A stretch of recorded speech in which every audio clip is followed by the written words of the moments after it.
Commander Aaris और अमीर सादुद्दीन के दरमियान एक मायदा हो गया था। इस किस के आगाज में कैटरीना कहती है, यह मायदा फौरन खत्म होना चाहिए, मैं नहीं जानती कि हम इसे कितना लंबा लेकर चल सकते हैं। आरिस कहता है, हत्ता कि अमीर सादुद्दीन भी हैरान था कि हमने कैसे उनकी शराइत मान ली। कैटरीना कहती है, हम उन्हें सोने का एक भी सिक्का दिए बगैर यह मायदा खत्म करने वाले हैं। दूसरी तरफ अर्तुगरुल और सादुद्दीन वापस सुल्तान के पास पहुंच चुके थे। सादुद्दीन मायदे का कागज सुल्तान को देते हुए कहता है, इसमें हमारे लिए काफी रियायत है सुल्तान, ये हमारी जीत है। सुल्तान मायदा देखने के बाद कहते हैं, सिर्फ रकम उन मुसलमानों के लिए काफी नहीं है जो तकलीफ में है सादुद्दीन, हम सिर्फ अल्लाह के इंसाफ के लिए लड़ते हैं, सोने के लिए नहीं, क्या तुम ये नहीं जानते। फिर अर्तुगरुल कहता है, जब भी निकाया के शहंशाह को लगा कि हम कमजोर पड़ गए हैं, वो मायदा तोड़ने में देर नहीं करेगा। सुल्तान कहते हैं, न सिर्फ निकाया का शहंशाह बल्कि पूरी दुनिया की नजरें इस वक्त हमारे ऊपर हैं। सादुद्दीन कहता है, इसीलिए इस वक्त ये बहुत जरूरी है कि हम अपनी फौजें मशरिक की तरफ लेकर जाएं सुल्तान, हमारी रियासत इस काबिल है कि हम मंगोलों और अयूबियों दोनों से निपट सकें। अर्तुगरुल कहता है, अल्लाह आपको इस जंग में कामयाबी अता फरमाए सुल्तान। सुल्तान कहते हैं, अर्तुगरुल साहब, मैं चाहता हूँ कि आप भी इस जंग में शिरकत करो। मैं चाहता हूँ कि जब मेरी फौजें अयूबियों से निपट रही हों, इस दौरान आप मशरिक की सरहद पर जाकर मंगोलों के हमलों का जवाब दो। अर्तुगरुल कहता है, जैसे आपका हुक्म सुल्तान, इंशाल्लाह वो आगे नहीं बढ़ सकेंगे। फिर सुल्तान कहते हैं, हमारे वापस आने तक इस इलाके की निगरानी सादुद्दीन करेंगे। ये सुनकर अर्तुगरुल कुछ परेशान हो जाता है। फिर वो सुल्तान को कहता है, मैं दूसरे कबीलों को भी इतला देता हूँ कि वो अपनी बेहतरीन सिपाही तैयार कर लें। आपके झंडे तले लड़ना उनके लिए एक शर्फ की बात होगी। हम कल कुर्द पहाड़ी पर इकट्ठे होंगे और फिर वहाँ से मशरिक की सरहदों की तरफ रवाना हो जाएंगे। फिर सुल्तान अर्तुगरुल की बहुत तारीफें करते हैं और उसे दुआएं देते हैं। इसके बाद वो खड़े होकर कहते हैं, इस जंग में मैं आपको फैसलों का मुकम्मल इख्तियार देता हूँ, जंग मुबारक हो। दूसरी तरफ कारा जैसर में कमांडर आरिस कहता है, मैं आज का दिन कभी नहीं भूलूंगा। एक कमांडर की बेवकूफ़ी की वजह से हमें ये रियायतें उनको देनी पड़ी। इससे मुझे एक अहम सबक मिला है कि दुश्मन को कभी कमज़ोर मत समझो और हमेशा इज्जत के साथ लड़ो। कैटरीना कहती है, मरने वाले तो ज़मीन में दफन हो गए, अब नताइज हमें भुगतने पड़ेंगे। आरिस कहता है, तुर्क कुछ वक्त के लिए रुक गए हैं कैटरीना, लेकिन तुम्हें जल्दी करनी होगी। शहंशाह ने तुम्हें एक काम के लिए चुना है और ये मत भूलना कि तुम्हें खास हकूक इसी मकसद के लिए दिए गए हैं। कैटरीना कहती है, हम अकेले नहीं हैं जो अर्तुगरुल की मौत चाहते हैं, हम ये काम मिलकर करेंगे। आरिस कहता है, याद रखो, अगर अर्तुगरुल ना मरा तो तुम सारे हकूक और इख्तियार खो दोगी। दूसरी तरफ काई कबीले में अर्तुगरुल अपनी वालदा और अलीमा को बताता है कि कारा जैसर किले का मसला हल हो गया है। एक मायदे के बाद अब कारा जैसर हमारे लिए खतरा नहीं रहा। यह सुनकर हाइमा खातून और अलीमा खुशी का इजहार करती हैं। फिर अर्तुगरुल कहता है, लेकिन अभी इससे भी एक बड़ा मसला आ गया है जिससे हमें निपटना होगा। अयूबियों की फौज हमारी सरहदों की तरफ बढ़ रही है, ये हमारी रियासत के लिए खतरा है। सुल्तान की फौज उनकी तरफ बढ़ रही है। सुल्तान चाहते हैं कि इस दौरान तुर्क कबीलों के सिपाही मशरिकी सरहदों पर मंगोलों से निपटें। ये सुनकर वो दोनों परेशान हो जाती हैं। इतने में तुर्गत और धुंधार वगैरह भी वहाँ आ जाते हैं। अर्तुगरुल कहता है, तुर्गत, गुनकुत, शामसा, दुमरुल और अब्दुर्रहमान को तुर्क कबीलों की तरफ भेजो। उन्हें कहो कि वो वहाँ से बेहतरीन सिपाही इकट्ठे करें और तुम जावेदार कबीले जाकर असलान खातून से कुछ सिपाही तलब करो। कल हम कोट पहाड़ी पर इकट्ठे होंगे और वहाँ से आगे रवाना हो जाएंगे। हमें तुम्हारी शादी को मुलतवी करना पड़ेगा, असलान खातून को भी बता देना। तुर्गत कहता है, जैसे आपका हुक्म सरदार। फिर अर्तुगरुल धुंधार को कहता है, मेरी गैर मौजूदगी में कबीले के सरदार तुम होगे और अर्तुगरुल साहब आप मेरे साथ आएंगे। मुझे ना सिर्फ आपकी बहादुरी बल्कि आपके तजर्बे की भी ज़रूरत है। हकीम अर्तुगरुल कहता है, मेरी जान आप पर फिदा है सरदार। दूसरी तरफ जावेदार कबीले में सादुद्दीन मरकजी खेमे में पहुंच चुका था और बेसब्री से असलान का इंतजार कर रहा था। थोड़ी देर बाद असलान वहां आ जाती है और कहती है, क्या बात है अमीरी हजरत। सादुद्दीन मुहाफिज को बाहर भेज देता है और फिर सख्त गुस्से में असलान को कहता है, तुमने ये शादी वाले मसले के बारे में सुल्तान से क्यों बात की, तुम मुझे क्यों जलील कर रही हो। असलान कहती है, सुल्तान ने इस बारे में पूछा था इसलिए मैंने उनसे बात की थी। सादुद्दीन कहता है, ऐसा करने से तुम उनको मेरे खिलाफ करके अपने लिए उनकी मदद हासिल करना चाहती थी, लेकिन तब क्या होगा जब सुल्तान यहाँ से चले जाएंगे और वो अर्तुगरुल जो तुम्हारी हिफाजत करने वाला था वो भी जंग पर जा रहा है। अब कोई नहीं जानता कि वो कब वापस आएंगे या आएंगे भी या नहीं। ये सुनकर असलान कुछ परेशान हो जाती है, लेकिन फिर वो निडर होकर कहती है, अल्लाह हमारे जंगजुओं को फतह अता फरमाए। मैं अल्लाह के सिवा किसी से नहीं डरती और मैंने कभी भी अल्लाह के सिवा किसी और से मदद की उम्मीद नहीं लगाई। सादुद्दीन कहता है, अपनी जिद छोड़ो और मुझसे शादी कर लो। असलान कहती है, अब शादी को भूल जाओ अमीर सादुद्दीन। अर्तुगरुल साहब ने अल्लाह के हुक्म से मेरा हाथ तुर्क तलब के लिए मांगा था और मैंने हाँ कर दी है। अब मैं तुर्गत अल्प की मंगेतर हूँ। अगर वह जंग पर रवाना हुआ तो मैं उसका इंतजार करूंगी। ये सुनकर सादुद्दीन हैरान परेशान हो जाता है और फिर सख्त गुस्से में कहता है, तुम्हें अंदाजा नहीं है कि तुम क्या कह रही हो। इसके बाद वो सख्त परेशानी और गुस्से की हालत में बाहर की तरफ चल पड़ता है।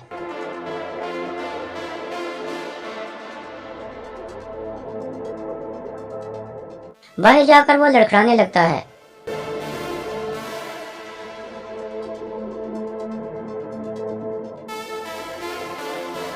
यह देखकर सिपाही उसके लिए परेशान हो जाते हैं। जाबिर कहता है, मैं हकीम को बुलाता हूँ। सादुद्दीन कहता है, नहीं, मुझे उसकी जरूरत नहीं है। फिर वो जाबिर को अपने करीब करके आहिस्ता से कहता है, मेरी बात गौर से सुनो जाबिर, फौरन एक कासिद कारा जैसर की तरफ भेजो। कैतरीना की तरफ अर्तुगरुल की मौत का फरमान भेजो। उसमें लिखो कि अर्तुगरुल कल कुर्द पहाड़ी पर रुकेगा। इसके बाद रात का वक्त हो जाता है। अर्तुगरुल इब्न अरबी के खेमे में जाता है और उनके पास बैठकर कहता है, जैसा कि आप जानते हैं कि सुल्तान ने मुझे जंग पर जाने की दावत दी है, मैं यहाँ आपकी दुआएं लेने आया हूँ। इब्न अरबी कहते हैं, जिनकी नीयत अच्छी होती है उन्हें अच्छा नतीजा मिलता है बेटा, मेरी दुआएं तुम्हारे साथ हैं। अल्लाह कभी अपने मकसद के लिए लड़ने वालों को अकेला नहीं छोड़ता। आखिर में इब्न अरबी खड़े होकर अर्तुगरुल से गले मिलते हैं और फिर अर्तुगरुल वहां से चला जाता है। दूसरी तरफ कारा जैसर में एक सिपाही अंदर आकर कैतरीना को एक खत देता है और कहता है, कासिद ने यह नहीं बताया कि यह किसकी तरफ से आया है। कैतरीना खत खोलकर पढ़ने लगती है। उस पर लिखा था, अर्तुगरुल कल कुर्द पहाड़ी पर मौजूद होगा, वहां उसे जहन्नम का मजा चखाओ। खत पढ़ने के बाद कैतरीना समझ जाती है कि यह अमीर सादुद्दीन की तरफ से आया है। दूसरी तरफ तुर्गुत जावेदार कबीले में असलान के पास पहुंच गया था। असलान उसे बैठने को कहती है। तुर्गुत कहता है, मैं यहाँ एक जरूरी काम से आया हूँ। सुल्तान के हुक्म पर हम जंग पर जा रहे हैं और अर्तुगरुल साहब की कमांड में मंगोलों से लड़ेंगे। अर्तुगरुल साहब चाहते हैं कि आपके कबीले से कुछ जंगजू हमारे साथ जाएं। असलान कहती है, मैंने पहले से ही जंगजू तैयार कर लिए थे जब मैंने इस बारे में सुना था। तुर्गुत पूछता है, आपने किससे सुना? असलान कहती है, अमीर सादुद्दीन से। तुर्गुत कहता है, अमीर सादुद्दीन की जुबान बहुत ढीली है, मुझे उम्मीद है कि उसने आपको परेशान नहीं किया होगा। असलान कहती है, उसकी बातें मुझे परेशान नहीं करती तुर्गुत, आप सुकून रखो। तुर्गुत कहता है, शुक्रिया। फिर तुर्गुत उसे बताता है कि अर्तुगरुल साहब ने हमारी शादी जंग की वजह से मुलतवी कर दी है। असलान कहती है, मैं आपका इंतजार करूंगी। फिर तुर्गुत कहता है, अभी मुझे इजाजत दें, मैं जाकर सिपाहियों को देखता हूँ। फिर वो बाहर निकल जाता है। कारा जैसर में एक सिपाही अंदर आकर कमांडर आरिस को बताता है कि हल्दी बाजार के सराय महल से खबर आई है, सुल्तान अपने आदमियों के साथ कोनिया की तरफ रवाना हो गया है। आरिस कहता है, ठीक है, तुम जा सकते हो। इतने में कैतरीना अंदर दाखिल होती है। आरिस कहता है, सुल्तान हमसे एक बड़ा नवाला छीन कर वापस रवाना हो गया है।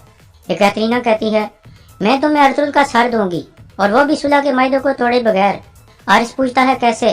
कैतरीना कहती है, वक्त आ गया है, अर्तुगरुल कल कुर्द पहाड़ी पर जाएगा, अब ये तुम्हारे ऊपर है कि तुम अर्तुगरुल को कैसे जहन्नम में भेजते हो। आरिस पूछता है, तुम्हें ये खबर कहाँ से मिली? कैतरीना कहती है, मुझे ये खबर एक काबिल एतमाद आदमी की तरफ से मिली है जो अर्तुगरुल की मौत हमसे भी ज्यादा चाहता है। ये सुनकर आरिस कुछ सोचने लगता है। दूसरी तरफ तुर्गुत दोबारा असलान के पास जाता है और कहता है, सिपाहियों से मेरी बात हो गई है, वो सब काबिल सिपाही हैं। असलान कहती है, मैंने सिर्फ उन सिपाहियों का इंतखाब किया है जिनकी अभी शादी नहीं हुई, ताकि उनकी बीवियां पीछे इंतजार न करती रहें, सिवाय आपके। तुर्गुत कहता है, काफी अरसे के बाद मुझे एहसास हुआ है कि कोई मेरा इंतजार करेगा। फिर असलान तोहफे के तौर पर उसे खंजर देती है। तुर्गुत उसका शुक्रिया अदा करता है और वहां से चला जाता है, जबकि असलान के चेहरे पर मुस्कुराहट आ जाती है।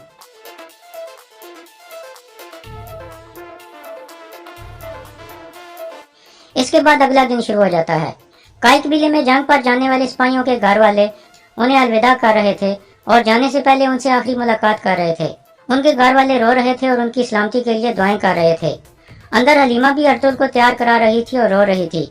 अर्तुगरुल से रोते हुए देखकर कहता है, जब भी तुम मुझे रोते हुए जंग पर भेजती हो, मेरे जिस्म का एक हिस्सा यहीं रह जाता है और मैं अच्छी तरह से सोच नहीं पाता। हलीमा कहती है, मैं मजबूत हूँ लेकिन मेरा दिल नरम है अर्तुगरुल, मैं आपके लिए रोऊंगी और आपका इंतजार करूंगी, लेकिन सब्र करूंगी। फिर वो दोनों गले लगकर मिलते हैं। आखिर में अर्तुगरुल कहता है, मैं अपने बच्चे और अपना घर तुम्हारी अमानत में सौंपता हूँ। इतने में गुंदुस भी वहाँ आ जाता है और कहता है, बाबा मैं तैयार हूँ, हम जंग पर जा रहे हैं। अर्तुगरुल उसे उठा लेता है और कहता है, अगर तुम मेरे साथ गए तो तुम्हारी माँ की हिफाजत कौन करेगा? गुंदुस कहता है, सिपाहियों से मेरी बात हो गई है, वो हिफाजत करेंगे। अर्तुगरुल कहता है, नहीं, तुम्हें अपनी माँ को अकेला नहीं छोड़ना चाहिए। इसके बाद अर्तुगरुल उसे नीचे उतार कर अपने छोटे बेटे के पास जाकर उसे देखता है और फिर अपने हथियार उठाकर बाहर निकल जाता है। बाहर सिपाही अपने घर वालों से मिल रहे थे। उनके घर वाले रोते हुए उन्हें अलविदा कर रहे थे। अर्तुगरुल आहिस्ता से कहता है, यार अब इन बहादुर आदमियों की हिफाजत फरमा जो तेरे मकसद के लिए लड़ रहे हैं। इसके बाद अर्तुगरुल चलकर लोगों के दरमियान में आ जाता है और सबसे मुखातिब होकर कहता है, जो वालिदैन अपने बच्चों को शहीद होने के लिए भेजते हैं वो जान लें कि अल्लाह सब कुछ देख रहा है और वो आपकी कुर्बानी से आगाह है। हम अल्लाह के इंसाफ को फैलाने के लिए जिंदा हैं। हम जानते हैं कि मौत हमें अल्लाह के पास लेकर जाएगी, लेकिन हम जिंदा रहेंगे अल्लाह के लिए, अपने मुल्क के लिए। अगर हम जिंदा रहे तो हमारा मुल्क जिंदा रहेगा। आखिर में वो सब अल्लाह अकबर के नारे लगाने लगते हैं। फिर अर्तुगरुल अपने घर वालों से आखिरी मुलाकात करता है।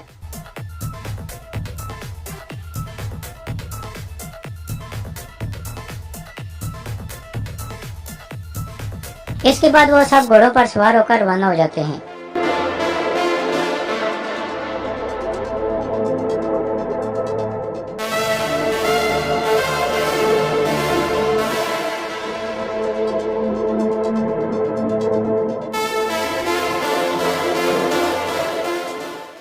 दूसरी तरफ जावेदार कबीले में भी सिपाही जंग पर रवाना होने के लिए तैयार थे और फिर तुर्को को लेकर वहां से चल पड़ता है। इसी दौरान अर्तुगरुल का काफिला रवां दवां था।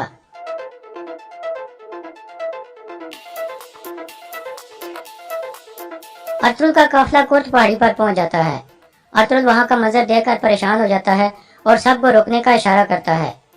वहां से कराहने की आवाजें आ रही थीं, हर चीज तबाह हाल लग रही थी। बामसी कहता है, लगता है ये डाकुओं का काम है सरदार, उन्होंने गरीब लोगों को अपने जाल में फंसाया है।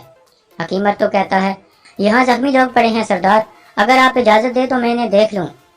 अर्तुगरुल कहता है, आप देख लें इनको। फिर अर्तुगरुल अपने सिपाहियों को कहता है, इस रास्ते के दोनों तरफ खड़े हो जाओ और अपने तीर कमान तैयार कर लो। फिर वो सब अपने घोड़ों से नीचे उतर आते हैं। अर्तुगरुल और उसके साथी आगे बढ़ने लगते हैं। अर्तुगरुल बामसी को कहता है, मोहतात रहना बामसी। फिर वो दोबारा आगे बढ़ने लगते हैं। दरवेश इसाक भी एक आदमी के पास बैठ जाता है। अर्तुगरुल हैरानगी से इधर उधर देख रहा था। इतने में वहां मौजूद लोग अपनी आंखें खोलने लगते हैं क्योंकि ये एक जाल था। हकीम अर्तुग एक आदमी को हाथ लगाता है तो वो उस पर हमला कर देता है।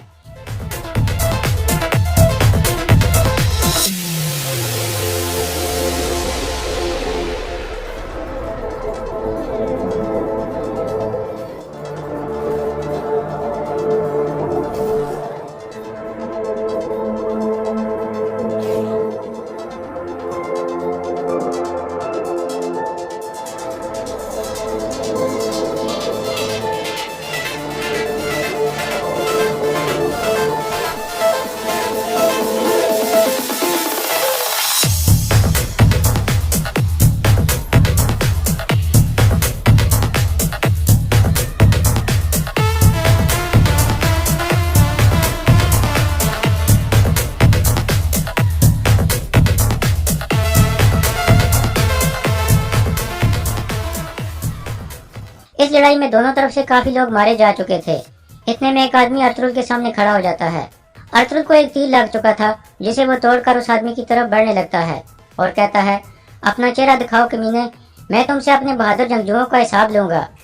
इसके बाद उन दोनों में लड़ाई शुरू हो जाती है।